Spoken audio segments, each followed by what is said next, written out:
8 নম্বরে যে গুরুত্বপূর্ণ প্রশ্নটি রয়েছে, নতুন দেশ কবিতার শেষ চরণ কোনটি? সঠিক উত্তর হলো যাই না নতুন দেশে।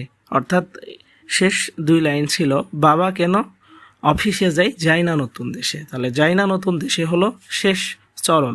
এরপরে যে গুরুত্বপূর্ণ প্রশ্নটি রয়েছে 9 নম্বরে, বলছে নিচের কোনটি রবীন্দ্রনাথ রচিত উপন্যাস?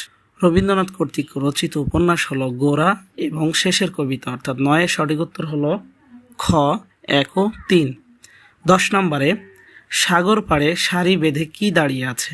তো 10 নম্বরে সঠিক উত্তর হলো ক নারিকেল বন। 11 নম্বরে, রাতের শেষে কি ভেসে যায়? 11 নম্বরে সঠিক উত্তর হলো খ নৌকা। 12 নম্বরে, জোয়ার শব্দের অর্থ কী? আমরা জোয়ার এবং ভাটা এই দুইটা বিষয় জানি যে চাঁদ সূর্যের আকর্ষণে যখন পৃথিবীতে থাকা সমুদ্রের পানি উপরে উঠে আসে